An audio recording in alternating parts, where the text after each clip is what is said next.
नमस्कार दोस्तों, जीवन की समस्याओं को दूर करने के लिए आज एक नया एपिसोड आपके लिए लेकर के आया हूं और ज्योतिष के माध्यम से, वास्तु के माध्यम से तो आपकी सेवा करने में सक्षम हुआ हूं और बहुत ही अच्छी फीडबैक भी आप लोगों की हमें प्राप्त हुई है, जो साधनाओं के माध्यम से या उपायों के माध्यम से या ग्रहों की गहन रिसर्च के माध्यम से आपको बताए गए उपायों से जो लाभ आपको प्राप्त हुआ है उसके अलावा भी एक ऐसी नक्षत्र विज्ञान और मुहूर्त से रिलेटेड चीज मैं आज आपसे साझा करने वाला हूं दोस्तों।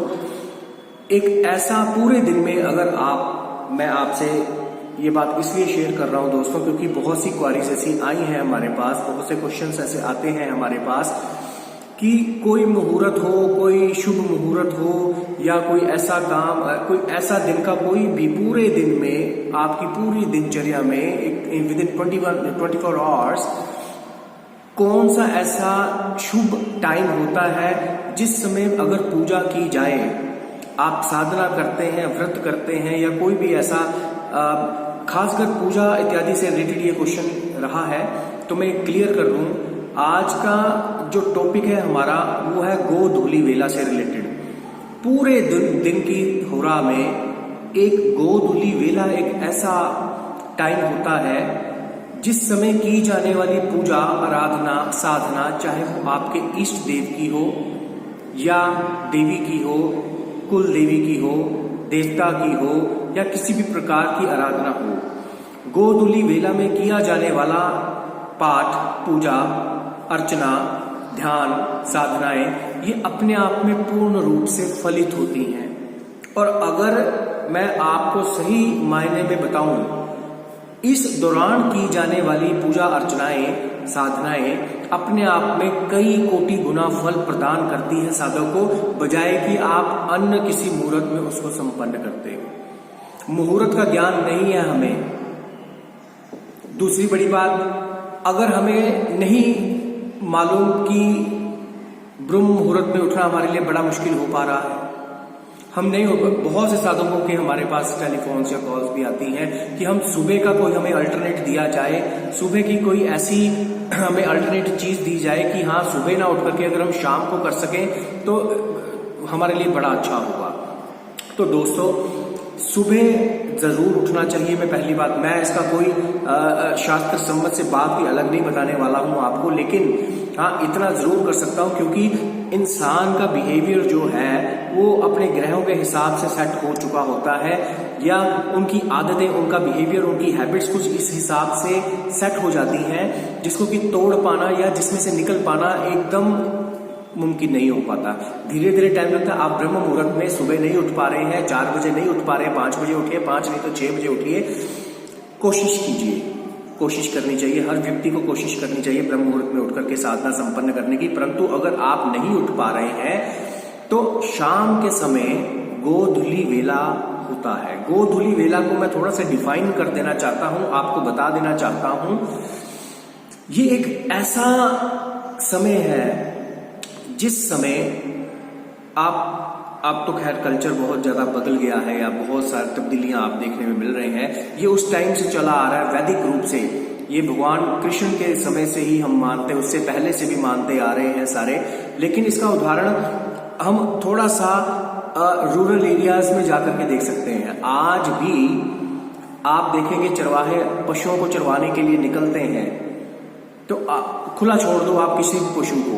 ये प्रैक्टिकल चीज आप देखिएगा कहीं भी ऐसी जगह पर जाकर के।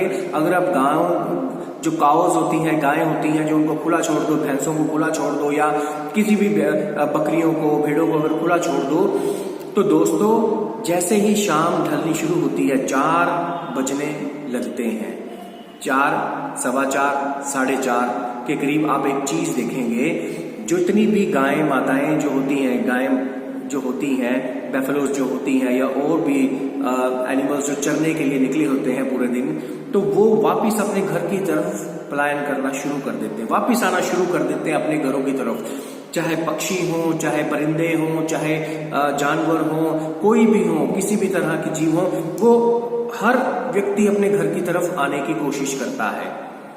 और उस दौरान जब गाय माता वापिस आ रही हो, उनके चलने से, ये मैंने प्रैक्टिकल देखा, आप भी कहीं देखिए इस चीज को, उनके चलने से उठने वाली जो धूल उनके चरणों से उठती है, जो पूरे वातावरण में फैलती है, वो बहुत ही अच्छी शुद्ध मानी जाती है। हमारे इतिहास में, हमारे मैथोलॉजिकल स्टोरीज में भी, हमारी जितनी भी एंशिएंट लिटरेचर्स में भी गाय माता का स्थान जो है वो सर्वोपरि रखा गया है।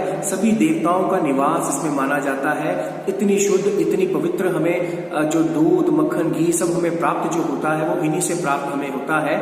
तो वो एक तरह की माँ की तरह हमारा पालन पोषण करती है, पूरी उम्र तक करती है हमारा पालन पोषण। हम मिल्क जो उनसे ले रहे हैं, डेयरी प्रोडक्ट्स जो हमें उनसे मिलते हैं, हम कहीं ना कहीं उनके ऋणी ही हैं। और जैसे ही वो माँ, बहुत सी गायें आपने देखना जब भी वो चलती आ रही होती है उस टाइम पे, तो उनके चलने से, उनके पदचाप से चलने से जो मिट्टी के कण, जो धूल के कण वातावरण में, एटमॉस्फेयर में फैलते हैं, वो अपने आप में दिव्य होते हैं। देवतुल्य समय माना जाता है।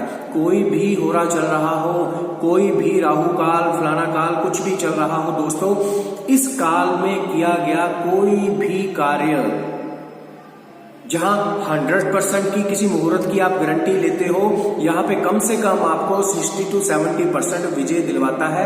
कोई भी साधना, पूजा, ध्यान, धारणा अगर आप दैनिक रूप से, कुछ लोग मैंने देखे हैं, मेरा पारिवारिक स्तर भी इस तरह का रहा है, सुबह भी वंदन और शाम की संध्या भी अवश्य रूप से हम करते रहे हैं, और आज भी कई लोग प्रिवेल करते हैं इस चीज को।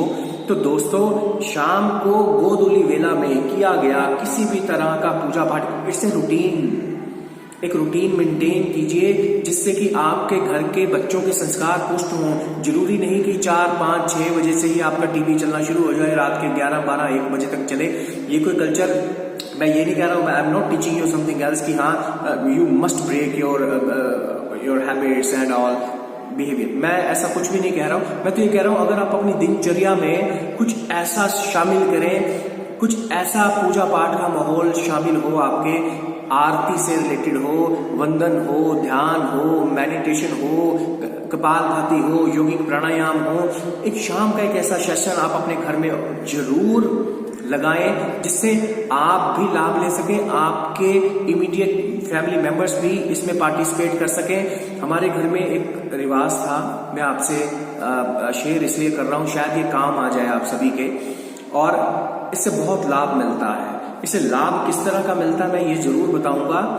हमारे फादर जब भी ऑफिस से आया करते थे तो हम तैयार रहा करते थे कि हाँ हमारे पिताजी कब चाय पियेंगे, फटाफट उसके बाद हम सब, ये एक शौक की बात थी, एक डायरेक्शन जो कि बच्चों को पेरेंट्स से ही मिलती है। हमारे इमीडिएट फैमिली मेंबर्स हमसे, हमारे व्यवहार से ही प्रतिभूत होते हैं, हमारे व्यवहार से ही वो रिएक्शंस पैदा होते हैं। अगर हमारा व्यवहार अच्छा, सात्विक, सादगी से भरा हुआ, और हम हमारे जीवन में अगर भगवान को भी हम शामिल कर लेते हैं, तो यकीन मानिएगा दोस्तों, हमारे जीवन में बहुत ही अच्छे आनंद के क्षण आ जाया करते हैं। और आपकी स्पिरिचुअल ग्रोथ जब होती है तो उससे उत्तम और चीज क्या हो सकती है दोस्तों। मैं सत्य बात कहता हूं, हम सब पूरा परिवार पूजा पाठ शाम के समय 1 घंटा, 1.5 घंटा, 2 घंटा जितना भी मिले, हम उस दिनचर्या में इसको जरूर शामिल करें। हम भी किया करते थे। हमारी जितनी भी आध्यात्मिक ग्रोथ हुई है वो एक सतत प्रयास के द्वारा हुई है, और हम आगे धीरे धीरे बढ़ते रहे हैं, जिसका कि अच्छा होता है। बच्चों में संस्कार अच्छे आ जाते हैं, और कुछ मिले ना मिले आने वाले टाइम में बच्चे, क्योंकि आज का टाइम जो है वो एकदम टेक्निकल एडवांसमेंट हो गया है। मोबाइल गैजेट से हम बाहर नहीं निकल पाते हैं।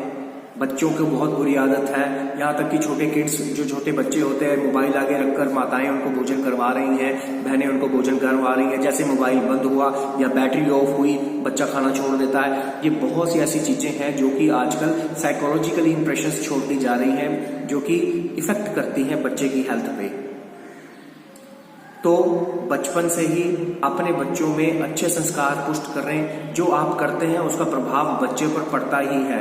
आप घर में अगर शराब या दारू पीते हैं या कोई भी ऐसा सिगरेट आदि का सेवन करते हैं तो बच्चों पर उसका प्रभाव होना निश्चित रूप पे है, होगा ही होगा। अगर आप घर में दैविक माहौल, अच्छा माहौल, पूजा पाठ का माहौल बना करके रखते हैं तो आपकी आने वाली जो पौध है, आपकी आने वाली जो जनरेशन है, उसमें वो बीज आपने बचपन में डाल दिया कि हाँ आप इस चीज से लाभ ले सकते हैं कि बेटा ध्यान धारणा करने से भी आपके जीवन में अच्छा फल आ सकता है।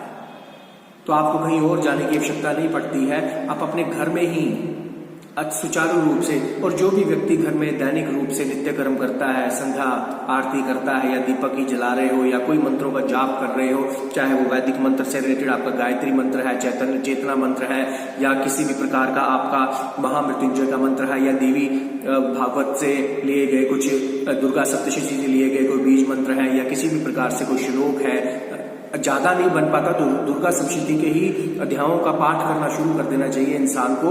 बहुत ही अच्छे अपना हनुमान चालीसा, शिव चालीसा, गणेश वंदना, ये जब कल्चर में आप लेकर के आते हो तो बच्चे अपने आप में एक अलाइंड वे से चलते हैं, उनकी करियर में, उनके लाइफ में बहुत अच्छी चीजें होनी शुरू हो जाया करती है। ये मैं कोई एक कोई इमीडिएट इफेक्ट की बात नहीं मैं बता रहा हूं, एक सतत प्रयास है, एक ऐसा धीरे धीरे वो मार्ग है जिसपे आप चलते हैं और लाइफ में, और इसमें कोई हमें कमी नहीं है। अपने लिए इंसान पूरा दिन शायद अपने लिए, अपनी फैमिलीज के लिए, अपने बच्चों के लिए, सबके लिए कमाता है, अपने लिए टाइम निकालना बड़ा जरूरी है दोस्तों। तो अपने लिए टाइम निकालें, ब्रह्म मुहूर्त में ना हो पाए, गोधूली वेला में कीजिए, यकीन मानिए आपको आनंद प्राप्त होगा। मेरे गुरु हमेशा कहा करते थे सुख और दुख खत्म हो जाते हैं, ये नश्वर है, ये खत्म हो ही जाएगा, कोई भी ऐसी चीज है ही नहीं दुनिया में, ये मेरे गुरु के वर्ड्स हैं। कोई भी ऐसी चीज नहीं है जो दुनिया में स्थायी रूप से रह सके, जो कांस्टेंट रह सके। हर चीज बदलती है, हर चीज बदलती है, भाव भी बदल जाते हैं, सब कुछ बदलता है। सिर्फ रह जाती है सिर्फ एक चीज जो कभी खत्म नहीं होती, दैट इज आनंद। वो आनंद जो हमें यहां से प्राप्त होता है, ब्रह्मांड से होकर के हमारे यहां प्राप्त होता है, वो सातों चक्रों को हमारे जागृत करता है, वो कभी खत्म नहीं हो सकता। तो दोस्तों आशा करता हूं कि आप जरूर इससे कुछ लाभ ले पाएंगे। तब तक के लिए